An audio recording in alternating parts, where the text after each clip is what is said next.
23 degrees Celsius here in Abuja, the Federal Capital Territory. It's been raining since yesterday, you wouldn't believe it either. Good morning and welcome to Sunrise Daily. So we are your daily dose of sunshine, no matter what the weather is. I'm Maokwe Ogunyusuf. There can be no weather without the sun, Maokwe. Let's just keep it at that. Good morning and welcome. It's 26 degrees in Lagos, though, with the cloud is always hanging one cloud of rain or the other. It's the third day in the month of August. You're welcome to the show. I'll tell you something, Ayo. It's my favorite season of the year, no matter what anybody says. I never understand how people say, oh, you're traveling for summer. You're traveling for what? There's always enough sunlight here. But hey, while we reflect on the weather and, we can debate as to which weather is your favorite. Is it Harmattan? Is it dry season? Is it the rainy season, as is mine? The fact that you can drink tea, you can snuggle up in your blanket. I do hope you're up and ready and you're at work if you need to be. I know it's a holiday for the children. But today we're talking about quite a number of things. Politics is very much on the agenda, especially as we get closer to the 2027 elections. But beyond politics, we started this conversation last week after the president fired shots at the governors. It is interesting that we're yet to get any response. I find it very interesting that we haven't heard anything from the governors after the president told them to, do more than build flyovers, that they should focus more on the quality of life, improving the quality of life for Nigerians. And this is very important because when the quality of life is improved, we'll have more young people stay here. We'll have more families stay here. The cost of them leaving to other countries is not just telling on us as a people because we're losing valuable human resource. There is also the effect it has on our aging population. Now, some people will snigger and say, well, that's the cost. If you're going to travel, something has got to give. But is it a cost that we really can afford to take our eyes away from? And then for those who say, oh, don't travel. Oh, stay back and build your fatherland. When you look at what is now happening with South African returnees who are coming back and trying to adjust the life here, you do know that, there is a very delicate balance in how we do these things. Those people who have come back, it will be very difficult. I know that for a number of them, if they get another chance to leave again to another country they believe is safer, they might take it. Because it has taken a lot of courage for them to come back. And then, they have to deal with people who might be sniggering behind their back. A few of them might settle down and say, this is my new life. Let me face it and let me see what my father's land will yield.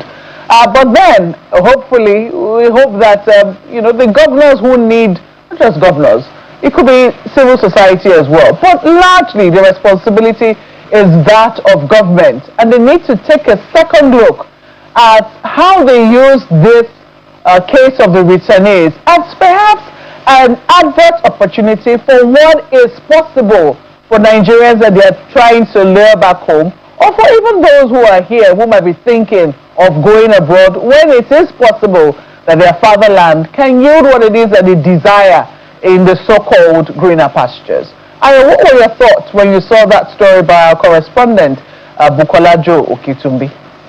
It's a very interesting dynamic, generally, talking about this whole Japa or not. This is not the first time we're having this. It's happened over and over again. And from time to time when you hear, for those who are old enough to know, once you hear Andrew checking out or something, the language then was not Japa, the language then was check out. Want to get out of Nigeria, it was called check out at the time. But here we are now. The language is Japa. And unfortunately, I'm not sure that as a nation we're looking at the entire ecosystem of that action or inaction. Now, for those who are advocating against people traveling out of the country, their objective is simple: stay in Nigeria to build a country. Noble reason. But then when you also look at the fact that people are not having it, those who are in the country are not having it as easy as they want. That's another thing altogether. I'll come to the point you raised, Markwe, about what government needs to do about it. But let's look at the effect. I think some months ago, weeks or months ago, another journalist like us from Kebamo, they wrote an article and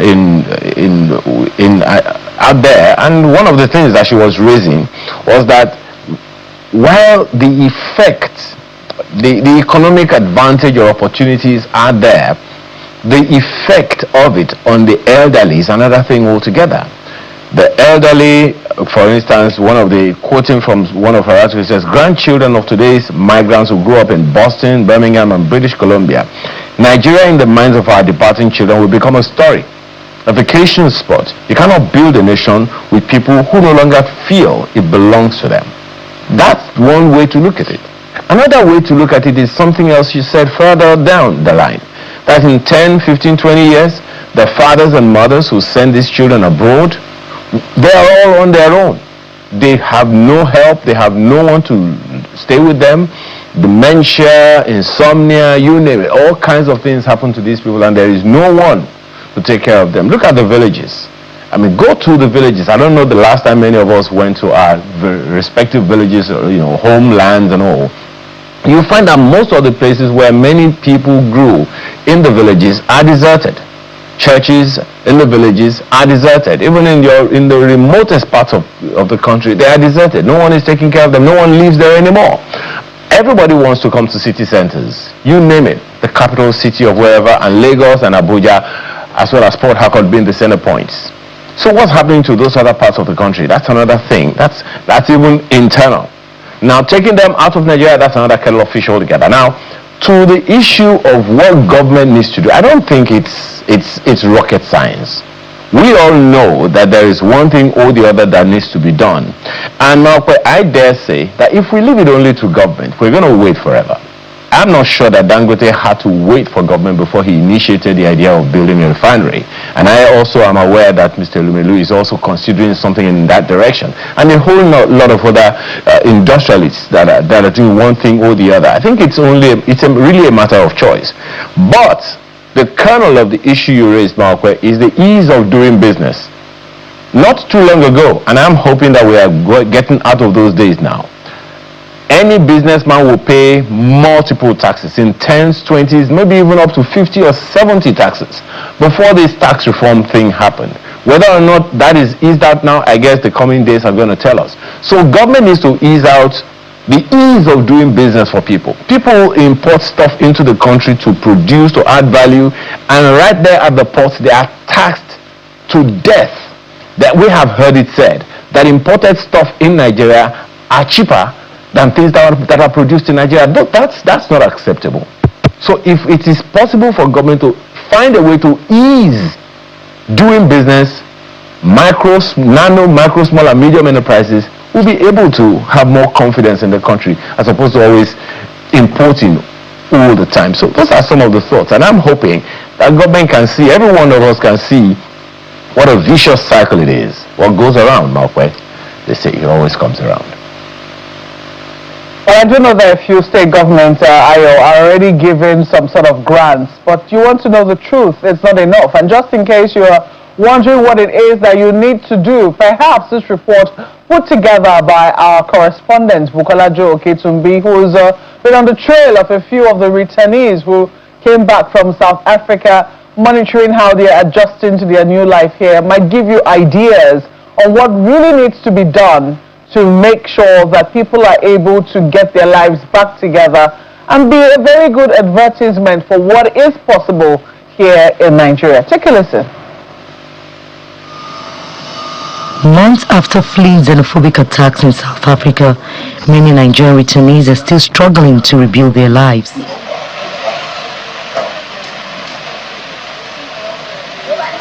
Our search leads to Robinho, Abule Joko in Ogun State, where Florence, an Edo indigene, now lives with her sister. She recounts the challenges of starting over after returning with her children, while her husband, injured in South Africa, remains in Lagos with relatives. For me, it has not been easy because the kind of life I was living back then in South Africa, I have 3 square meals a day. But right now, to even take 2 square meals is not easy.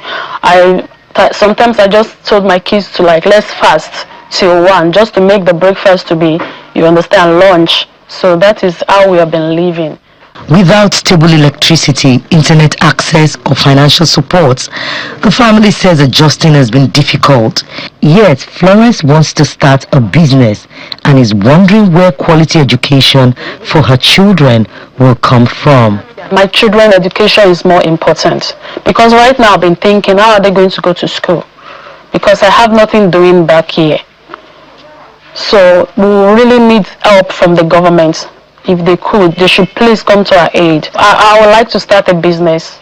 I would like to start a business of my own. The internet is bad.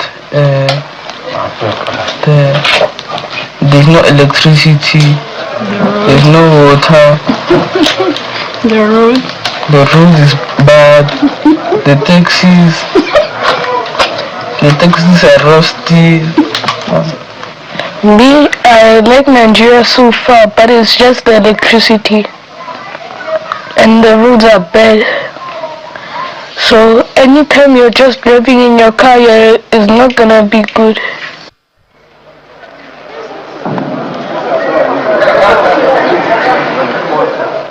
In Edo State, 41 returnees and their children met with Governor Momodu, who promised business grants and continued support. Other things will give each of you 1 million.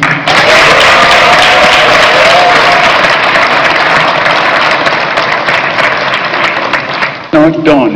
Today, if you look at our faces, we didn't come like this from South Africa. It was because the Edo State government through the agency has decided to feed us, gave us place to sleep, to rest. We have actually been sleeping and eating like we were in the fattening room. Edo State and Your Excellency, we say thank you very much. Meanwhile, at the OPM camp in Rivers State, some returnees from Imo State said they were yet to receive the 1 million naira support earlier announced by their state government. I have not gotten anything yet. I've not gotten any money from the Imo State government yet. The Nigerians in Diaspora Commission insists some beneficiaries have already been paid.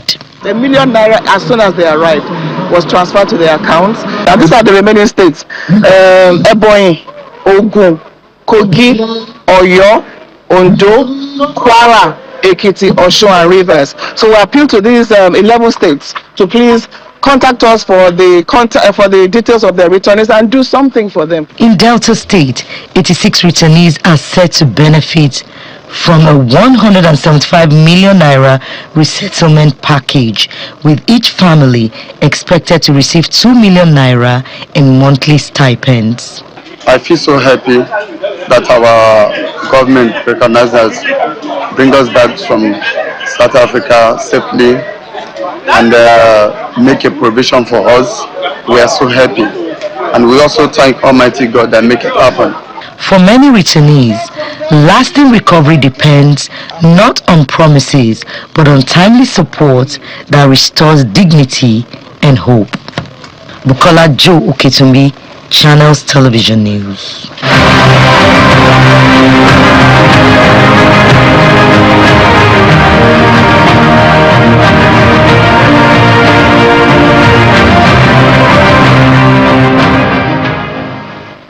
We have made peace in the States, and we have a total, and I am supporting our Rainbow Party, our Rainbow Coalition.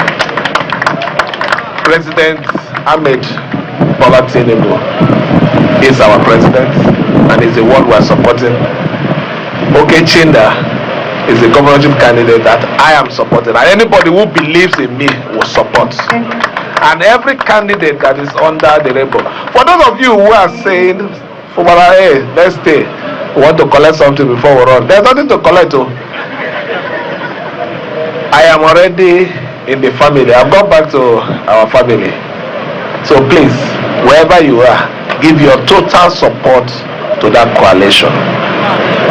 We need to move forward. The time of war is over. It's time of peace. And this peace is taking us to another level. What you lose here, you gain in another place. that is about life. So please, I want this to be made clear to everybody. So don't go anywhere and say you are supporting football. No. My position is this, and I've said it here and clearly for everyone to hear. If you are not hearing well, use cotton wool or open your ear and let it enter well. I'm not party to anything that will bring any form of disunity in this state. I've done what I need to do. For now, we're moving forward. If a man we did not try to look good for him, that you must follow this chart and don't follow that chart. Of course, you make mistakes. And what's important that you realize that you have made a mistake and you correct them. That's what's important. It's like it's only God that forgives sin. In politics, there's no sin. Just for you to realize that, look, I don't think I am taking the right step. He has made it to the public to say that he has come back to where he started from. Receiving with all good minds, nothing to hide. We all work together to make sure that we give Mr. President the required votes to continue.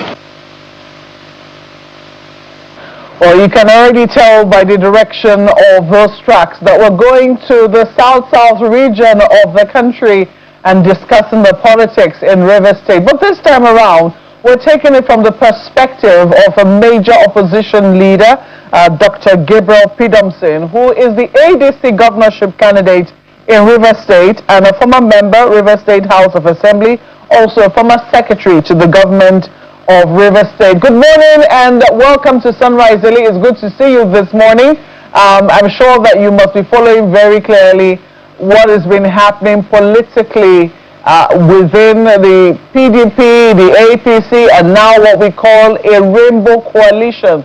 Where would you say that leaves members like you, who I believe must have been a part of that political family before now, but now, are now on your own as, well, maybe not on your own, a part of another political family, as a matter of fact, because I do know that the former governor, who is the deputy or the vice presidential candidate of the ADC, is from Rivers State.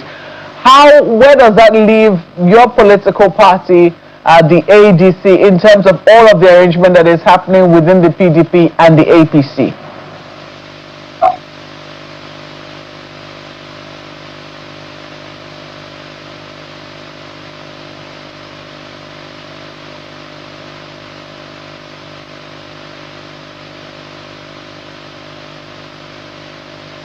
Dr. Pidomson, I do not know if you could hear me. Can you hear me? Good morning. Let's first of all establish that. Thank you very much for having me. My position is clear. We in Rivers State and we in ADC, we are not part of any feeding coalition. And I don't believe that there's any rainbow coalition.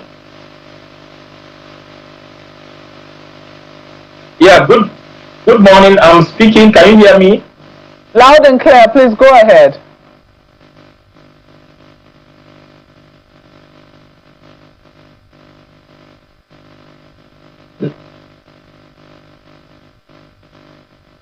There is no rainbow, there is a fading rainbow coalition. And we, now what I can tell you that if AGC is waxing strong in Rivers State, and we are preparing to confront the fading rainbow coalition. When after the storm, you will get the rainbow, and when the sky is clear, you will not see any rainbow. I can assure you that we are not part of that family. If it's actually a family or just an illusion, a contraction of one person. So, Rivers people are not afraid of the rainbow coalition, and AGC in particular are preparing for the election. What are you offering the people of Rivers? First and foremost, I'd like to say, if it's possible for you to listen to this conversation on Zoom, which is the medium we're using. If you're using your virtual medium, it will help make the conversation flow smoother, because it does appear now, that... Beyond that, what I can say There seems to be some delay in our conversation. But what I was going to say that, you've established the fact that you are not a part of that coalition and you're not a part of that family. You're also saying the people of Rivers State are not a part of that coalition. Even some people will say, well, the people there are also from Rivers. I'm sure they will also have their followers. But where has this left your party? Because it would seem that your party, which is a new development relatively in the polity, the African Democratic Congress, is relatively new in terms of its own level of activity in Rivers State. Where has your party been all of this while, and how do you think you will be able to sell yourself to the people of Rivers as perhaps a viable alternative to what this coalition is promising?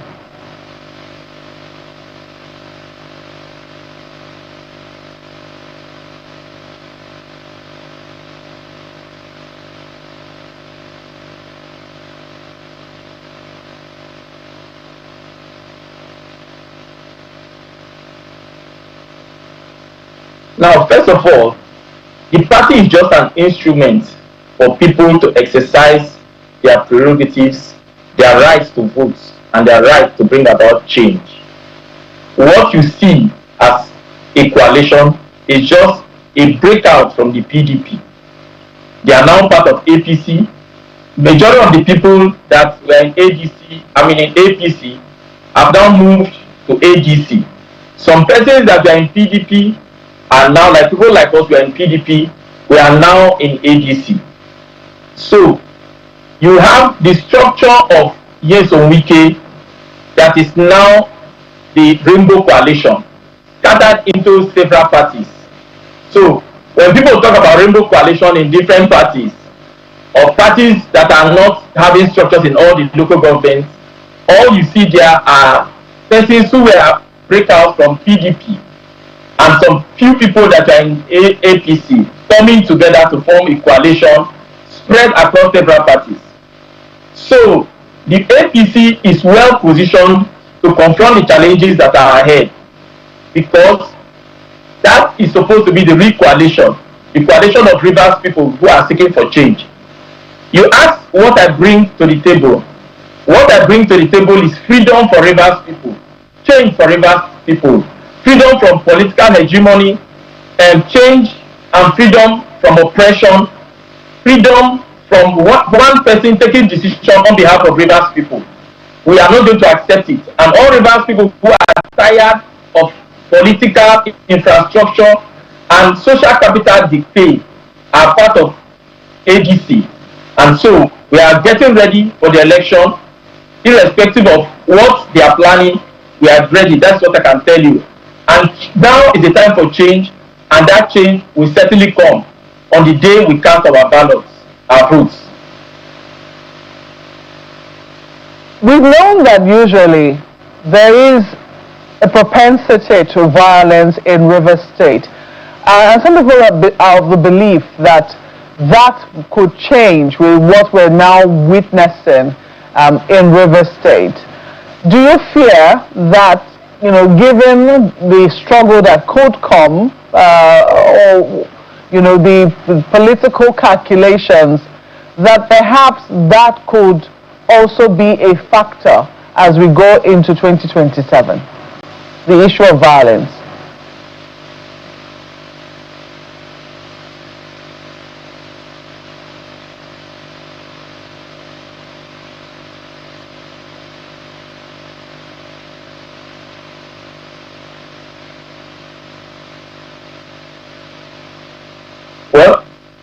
Well, one thing I've always believed, people that believe they have power, and one of them who said any person that challenges the Trading Rainbow Coalition will be consumed by the Rainbow Coalition.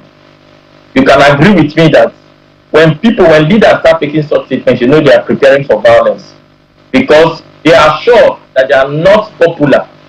When somebody is popular, you don't need any violence in order to win an election. When you are sure the people are behind you, you will not instigate violence. But one thing I am sure about, any person that wants to consume others, the land of Rivers State will open will open and consume them.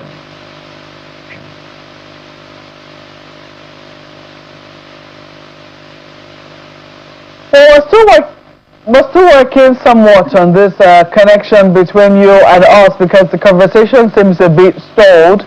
I know my colleague Ayo has a few questions for you from Lagos. Let's perhaps take it there and see if the connection from them might be better.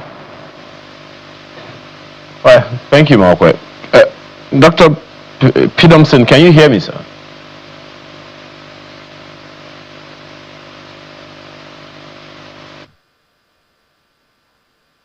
I can hear you. Okay. Well, the challenge that a number of people are wondering, there's a question that Marquette asked that I'm not sure that I have an answer to from you, which is, what would you do differently in Cross River State?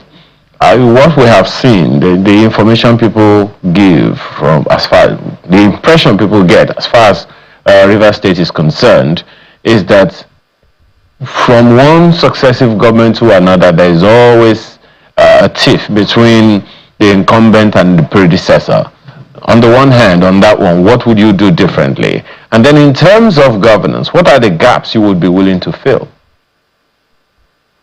Well, first of all, I came through the ballots. I became a candidate of the ADC via a keenly contested primaries, and I won. So I am not a stooge of anyone. I am an outcome of the proposed mandate. So the issue of predecessor and successor conflicts will not arise. Now, about governance, first of all, what we need in River State is unity. We need security and unity in our states. The time for division is over. And as governor of River State, one of the things I will be driving significantly is security and unity. Without security and unity, there will be no development. No one will come to your state and invest when they are not sure that they will be safe, their businesses are protected, or the outcome of all their labor will be determined by the exigencies of one man or just a few persons, that the laws will not protect them. That is not the kind of environment that business will strive. So I intend to create an environment of peace and unity, a secured environment where business will thrive. When business thrives, then people will come and invest. When they invest in a right environment, their business will blossom. And when it blossoms, they will employ people. The insecurity we are experiencing in River State today is because money is not in the pocket of people. If money is in the pocket of people, if people are having gainful employments, then they will not be indulging in criminality. I believe in systems. I do not believe in brick and stone. You can have 1,000 bridges, but if people don't have cars, what are they going to do with bridges? If people have cars and cannot fuel the cars, what are they going to do with the cars? Are they going to sell the cars and buy tire? What are they doing with cars if they cannot eat, if they are hungry? You know that if you do not work, you cannot eat. What we need to do is to create jobs and opportunities where people can thrive. I'll give you a typical example.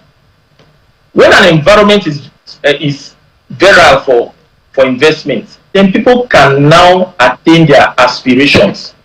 If I create an information hub in River State for young people, what that means is that I'm creating an environment that is suitable to them.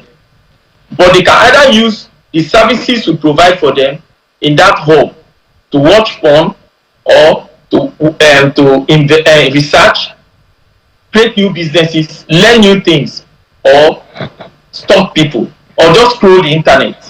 But the most important thing is that we work of government to create an environment where all these thrive.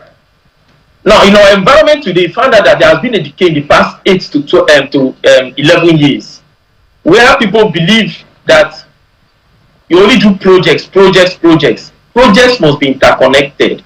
I believe that it should be programs, interconnected programs that integrate a system together to work, so that anything that rests upon that system thrives, grows, and blossoms. Yeah, there are those who would say all that is political talk. We'll come to more of that in a short while. But there is something that you said about not being connected to the umbilical cord of any predecessor politically. But I also Let me remind you, last week, Mr. Tonya Cole was with us in the studio, and he was talking about the need for the political elite in Rivers State to come together to rebuild. Because the same issue being raised with you was raised, that this whole idea of one successive government after another, always having a kind of teeth, isn't helping the state, and that it's a foundational cultural and historical issue that needs to be dealt with from the very, very roots. I don't know what your thoughts are on that, particularly when you say you are going to toe your own political line. Wouldn't they, when you talk about unity as well, isn't that also going to have some kind of political permutations that you have to play as well? Well, I did not say I'm not connected to an umbilical cord. The ADC family is one family. What I said that there is no predecessor that I'm connected to. I'm not connected to Sin because he's of the APC. So, I will not take instructions from him. We in the ADC family are different. So, when I say I do not connect to any predecessor, I'm not saying that I'm not connected to any family. Two, when you say that the political elite should come together, what do you mean by political elite coming together? I don't even understand what Tony Cole is talking about. For people to come together, they must have a strategic objective that binds them together. As I speak, I believe and strongly believe that the strategic objective of APC and the Fading Rainbow Coalition and that of the ADC do not align. So it will be difficult for us now that we are seeking to yank power from them to come together.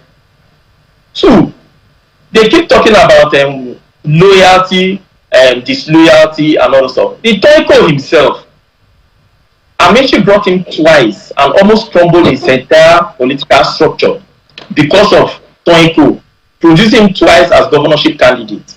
Is it with Amechi? Is that what political elite should be doing? Politics also demands loyalty, but not loyalty without a clear direction. Is the direction of the state that is being channeled or pioneered by APC today, is that where we want to go? Is that the kind of loyalty we need in Rivers State? Okay. Is it fighting the government, having House Assembly members fighting the governor? Is it the kind of government that we want? Is that the kind of loyalty or the type of unity that we need among political elites? Are we talking about elites who are now highly beset by what is described as the Stockholm syndrome? They do not like their leaders. They don't like what is happening, but they cannot come out to speak. Well, clearly, your position on this matter is unequivocal and undeniable. I guess the coming days will come, and we hope to be able to host you again as the days build up. Dr. Gabriel Pidomson is the ADC governorship candidate in Rivers State. We appreciate your time this morning. Thank you very much. Papa. All right. Well, I guess before we go to Malakwe and Abuja, let's take a short break. We're still talking politics and perhaps take it a little national this time around.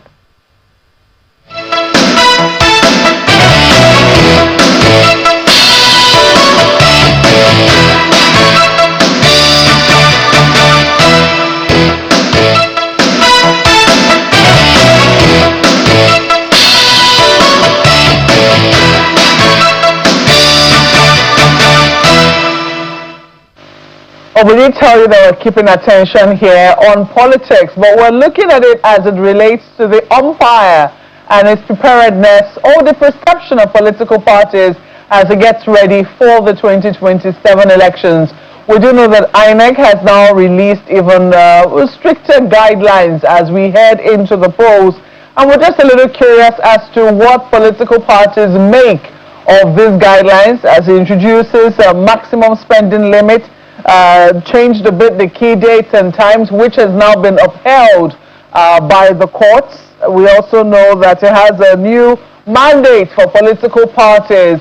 They have to maintain the digital register. They have to have oversight.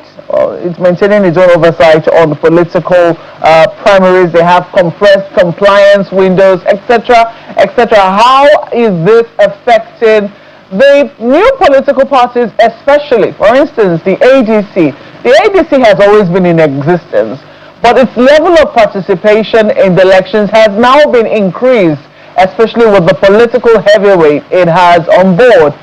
So this morning we're joined by a chieftain of the political party, that's the ADC. He is a former presidential candidate of the, or was a former presidential candidate of the National Conscience Party, former presidential aspirant to the PDP in 2023, and now let's just call him a chieftain of the ADC today. Good morning, and it's good to see you, Chief Dele Momodu. Thank you for joining us all the way from Accra. I want to believe that at some point you'll come home and you'll be based here, because clearly the campaign season is almost upon us and there is work to be done. However, as political parties get ready for the work that they have to do, what is the perception of the umpire as it goes into the polls? Well, let me start by saying that I live part-time in Ghana. Home is home. I actually left Nigeria yesterday. I got here yesterday. I try to keep myself busy. I don't want to be a career politician. A lot of politicians do have other jobs, but I have a job. So that is how it is. On the perception of the umpire, INEC, I think INEC has a lot of work to do and a lot of grounds to cover for majority of Nigerians to believe they are serious as an umpire. The impression currently is that INEC is impotent, and you cannot blame Nigerians for that. There is a Yoruba proverb that a woman whose child has been killed before by a witch sees every woman as a witch. So INEC had always dashed the hopes of Nigerians. So don't be surprised if Nigerians see INEC as a witch that will continue to kill and suck the blood of its victims.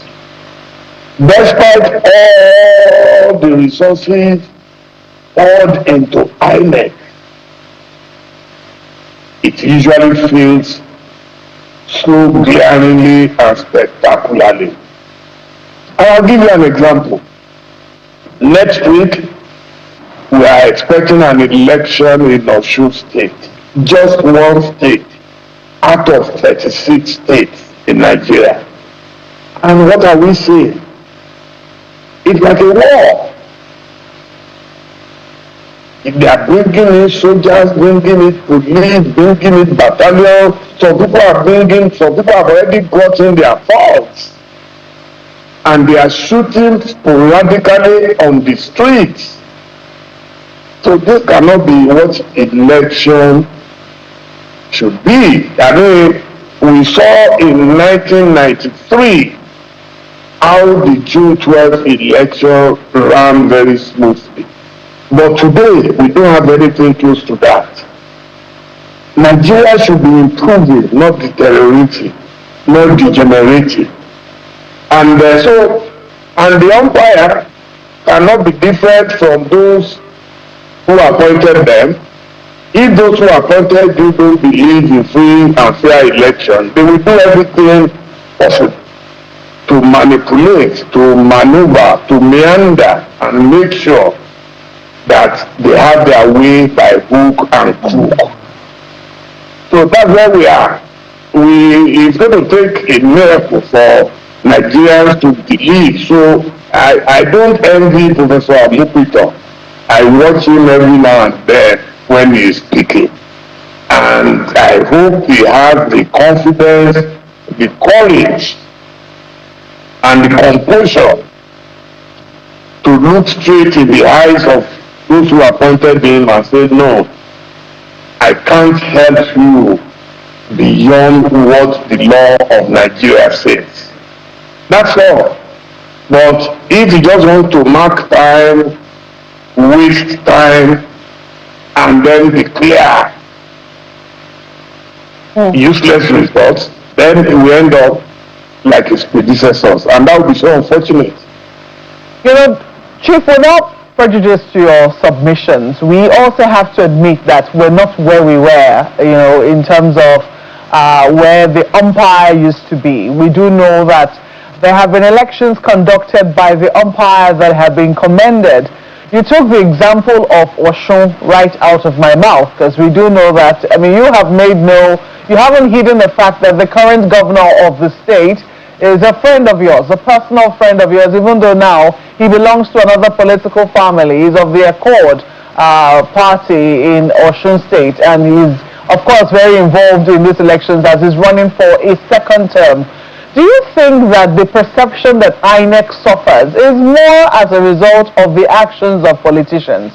Because they oftentimes are the ones who are desperate, who, you know, corrupt some of these INEC people. They're the ones who import thugs. They're the ones who cause violence in the elections, not the umpire. Some people say, well, the place has to be safe for the umpire to be able to do its work. If politicians make the environment unconducive to the conduct of proper elections, shall we blame the umpire for it? It's good that you noted that Governor Ademola Adeleke is my friend. He's not just my friend, he's my twin brother. We were born same year. He was born May 13, 1960. I was born 3 days after May 16, 1960. And we've been friends forever. So I should know him very well. He's a man of peace. We're not in the same party, but that doesn't stop us from relating, from interacting. Unfortunately, I have a media empire that I can put at anyone's disposal. So we cover everybody. Once you approach us, that's our job. So I'm covered. So nobody can accuse me of anti-party. Whatever you see that we put on my platform, Innovation platform, is as a result of the fact that I'm first and foremost a journalist. But what we are witnessing in Osun State is muscle flexing. It has nothing to do with the governor. So it is INEC that will now need to interact more with the security agencies and ensure that they can maintain law and order. I do not see anywhere that the governor, a man who is permanently happy, is probably the happiest politician in Africa. That's why you see him dancing and singing all the time. So such a man is working hard in the state. It's glaring, it's obvious, and I don't see him as someone who will corrupt INEC or anybody. Those who will try to corrupt INEC are those who want to read. Those who have nothing to show.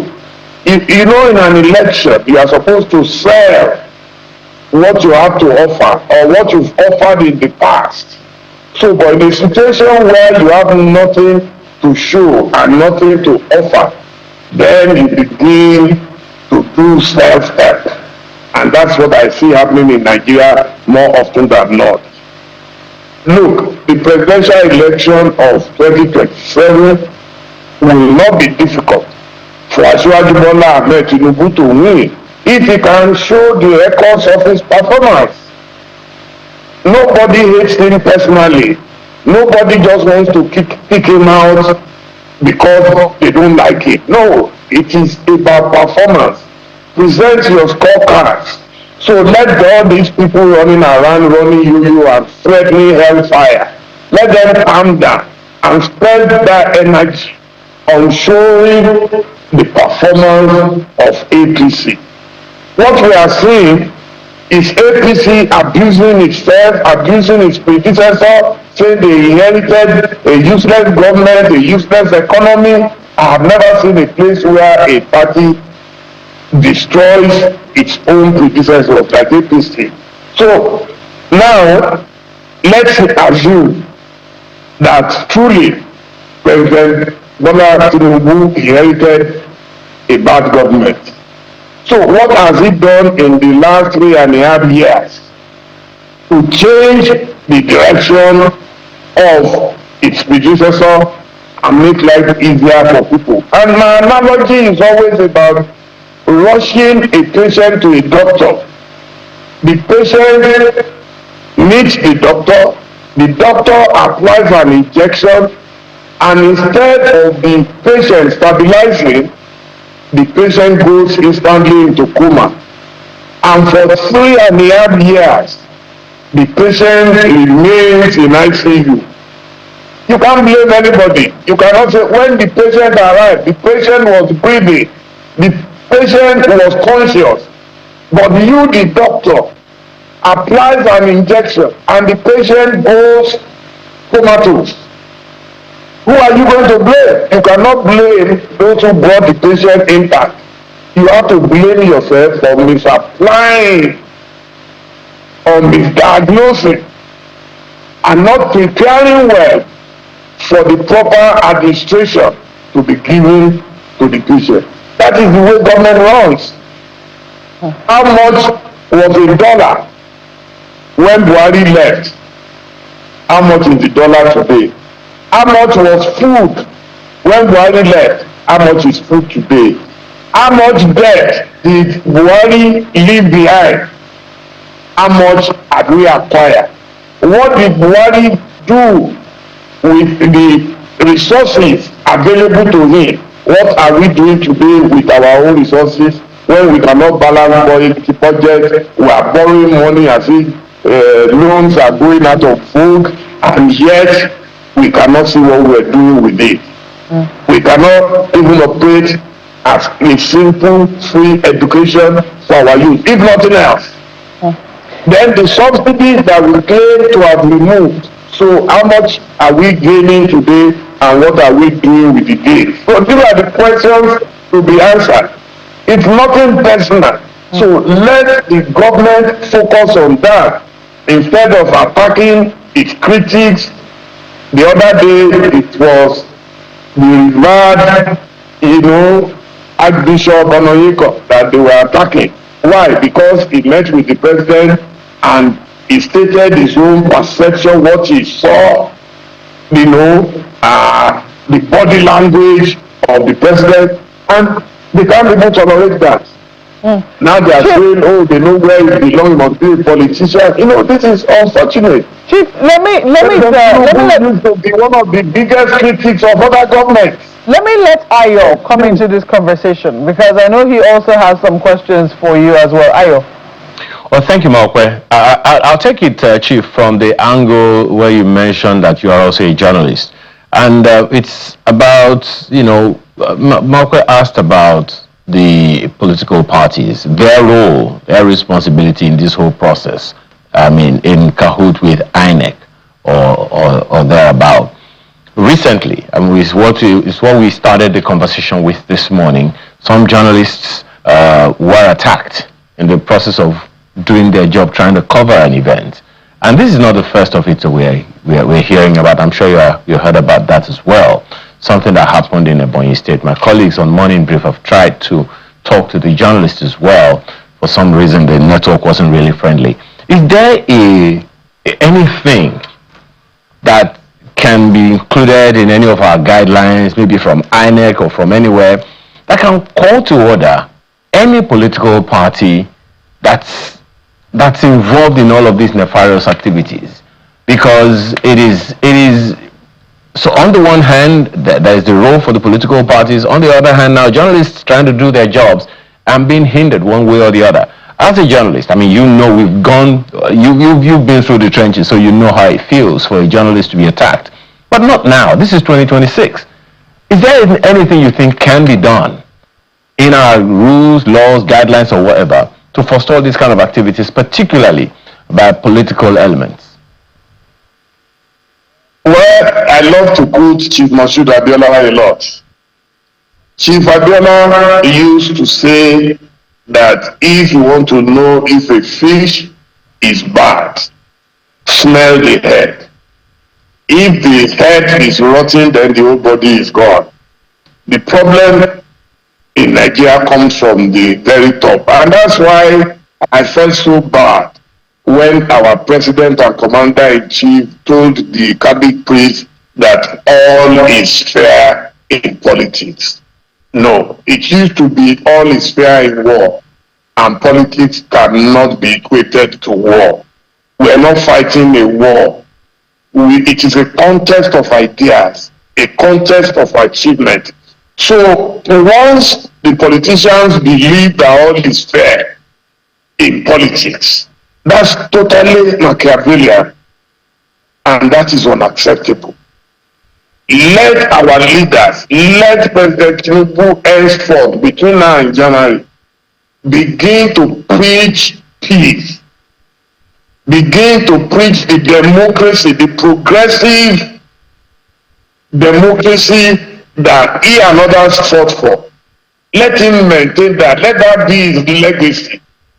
No, look, say what you will. Former President Goodluck Jonathan said his ambition is not worth the blood of any Nigerian. That is how statesmen behave, and that is how they talk.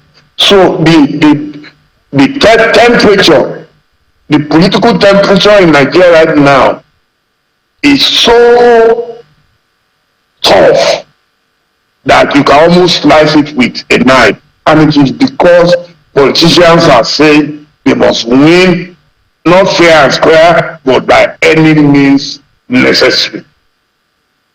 So that is where the danger lies. And journalists, we have to go everywhere. And the moment a particular government feels you are being a critic, then you are an enemy.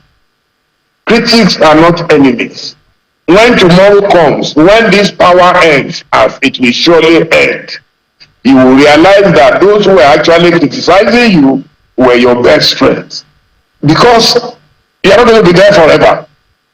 Buhari, who was your predecessor just yesterday, has passed on, yet his own party is still disparaging the old man.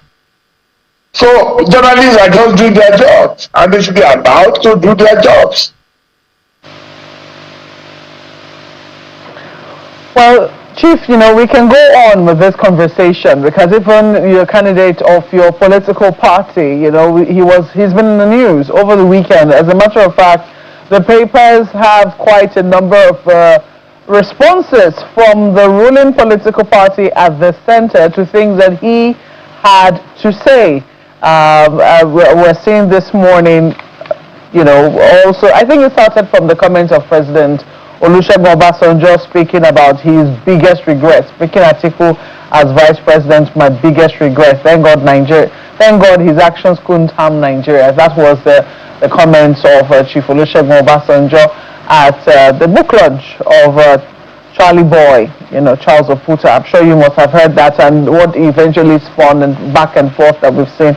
Would have loved to go in there. I don't know if you have 30 seconds. If you can do that. I'm sure you must have seen the back and forth. Do you want a quick response on that? It's obvious that Baba does not want Atiku to be president ever. So, and he's doing everything possible to disrupt Atiku. But the same Baba in 2019 was praising Atiku and saying the man who will be president. So I don't know what has gone wrong again between them. But my appeal to Baba is that whatever Atiku did to him, I'm sure we're not aware of it, because he has not come out to tell us. All we hear is the bad man is a bad man. But yet you find the Okonjo Iweala's saying that the best vice president in Nigeria was Atiku Abubakar. His office assembled the greatest minds that God has blessed Nigeria with. So I don't know what is between them, and I don't think he would ever tell us, but I know that he knows that Atiku is on the rise. He came second in the last election against all odds. And now that Nigerians are more tired of APC, Baba knows that Atiku is getting closer to his destination. It's been at it since 1993, and slow and steady wins the race. And we in ADC are praying that this final battle will show Nigerians that it is good to be patient.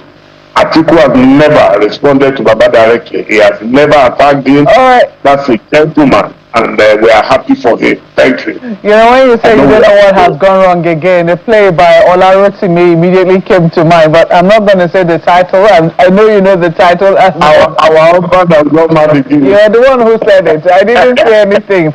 Well, I have to thank you very much for coming on Sunrise Early this morning. Chief Dele Momodu is a chieftain of the African Democratic Congress, as well as many more titles that he holds. Thank you so much for speaking with us on the program this morning. Thank you. Thank you. I know my namesake. Thank you. All right, so that's where we draw the curtain this morning on Sunrise Today. Thank you so much for being a part of it. I'm Malpe Oguyuso. Unfortunately, you are a Yoruba man as well, Chief, so I can't be a vice presidential candidate, even if you wanted to run for president. Anyway, Amaya Maki, the Business Morning is on the hour. Enjoy the rest of your day.